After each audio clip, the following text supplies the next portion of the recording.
Hey everybody, I'm a Cactus here, and today we're going to be creating resupply lockers for Team Fortress 2 in Valvehammer Editor. So let's jump right into it. What we're going to need for this is two things. We're going to need an entity and a brush. So first, let's create our entity, and let's go into our orthographic view and place that in here. And we're going to press enter to create that. Got our nice little Gordon Freeman, and we're going to double click Gordon. And we can see that this is an info player team respawn. We don't want this. We want a prop underscore dynamic. We don't want an ornament, an override, or a training. We just want the straight up prop dynamic. So, applying this, turning Gordon into a nice little red box. Well, he doesn't like being into a red box. So what we're going to do is we're going to go into the world model and we're going to browse. Then down here in the filter, we're going to type in locker. And then we're going to get these four results for Team Fortress. We get 2 Fort Locker. That's not what we want, and we don't want the uniform lockers either. We want the resupply locker. This has the health and the ammunition symbol on it. So we're going to press OK. And then we're going to get that, and then we're going to press apply. And then we're going to get our nice little locker here. And then we're going to close this out. So he's not looking the right way, so you can press Control M. Or what you could do is you could right click him and press transform. And then Z, 90 degrees, and then we got his butt, and that's not really appreciated. So, right click him, transform, press Z, 180 degrees, and now he's facing the right way, facing towards our players here. So, he's not aligned to the grid though, so you could just do this and then snap to grid, but that we have this whole gap between him and the wall now, so we're gonna adjust our resupply locker here into the position we want, and now we're going to create a brush for him. So we're going to go click on the browse for our brush textures, and we're going to type in trigger, and then we're going to get 2 results. We're going to get trigger relay, and we're going to get tools trigger. We want the tools trigger, not the relay. That's way more advanced, and we'll cover that in later tutorials. So we're going to use our brush tool, and then we're going to scroll down in front of our locker here, and on the 8 grid size, or what I like to use is the 16, we're going to create a brush that is 16 units in front of the resupply locker. It's 64 units wide, which is the width of the resupply locker, and it is the same height as the resupply locker. So it's like following all the same dimensions of the resupply locker, except for the depth, which will be only 16. We place that right in front of him, and we're going to press apply. Now, the thing about this is that since we had the resupply locker selected when we created him, when we created this brush, the brush is not built to the grid. It's off the grid. And sure, we can scroll down and it'll properly be on the grid on grid size 1. No, we want to keep this as most optimization as possible, which I'll cover optimization in later tutorials in a more advanced way, so then you can understand it. So right here we got 16 grid size, and we're just gonna snap him to the grid by moving him around and making sure he's in there right. So he's on there and he's on there, and yeah, that's good.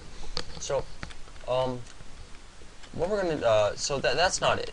We're definitely not done here. So what we're going to do is we're going to select our resupply locker. And then we're going to change some credentials. He needs a name, because he's going to be referenced by this trigger. This trigger is going to say, hey, I work with blah. And if blah does not have a name, then we can't say he works with blah. So we're going to call this Dan the Locker, because calling him a resupply locker or calling him Vlad the Impaler is just boring. So he's Dan the Locker. So, and we'll cover all this other crap later. There's no need for that. So, he's Dan the resupply locker, and that's it. We're just going to press apply here. And then now we need to change this setting. That's already set, but now we got to change this. So if we double click on this, it gives us just that it's a brush with 6 faces, and these are its groups. So that's not really a big deal. That's not what we want. We want to press Control T, and what that does is that turns this brush into a entity in the source engine. So this right now is a func detail. We don't want that. We'll cover func details in a later tutorial, and we know now that that's not needed. That's what a func detail is. What this right here is, all of these different brushes, which I'll cover that. So we want this to be a func underscore regenerate. And what a func underscore regenerate is, it's basically saying that, hey, I'm Resupply locker. So we don't need to name these, but I like naming it. So regen underscore 1. And actually underscore trig, so we know it's a trigger. And then team, well, so this says it's assigned to a certain team, so only a certain team can access this. Well, if we look around, we can see that, well, I have a blue floor, and there's also blue walls all the way around us.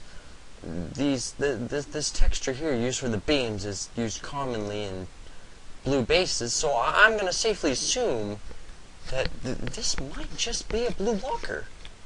So we're going to go for the team, and we're going to make this a blue only, because red guys suck. Not really, but red guys are red guys. They're not blue, so they can't access this. So start disabled, no. But what that'll say is we need to trigger something in order for this to be able to use. That's not cool. We don't want that. And now this is what I was talking about earlier, the associated model.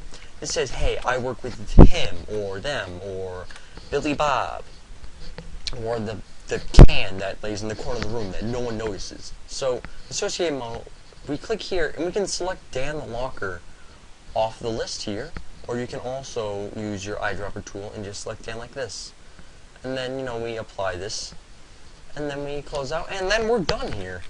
We have a Resupply locker that works for Blue Team, plays all the sounds and animations and jazz, and so, yeah, that's pretty much it. If we were to access this with Mr. Blue here, it would open and stuff, whereas if we were to access this with Mr. Red here, that wouldn't work, because Red Team wouldn't work with Blue, because as we told earlier, Red Team sucks. So that's it, guys. Thanks for tuning in.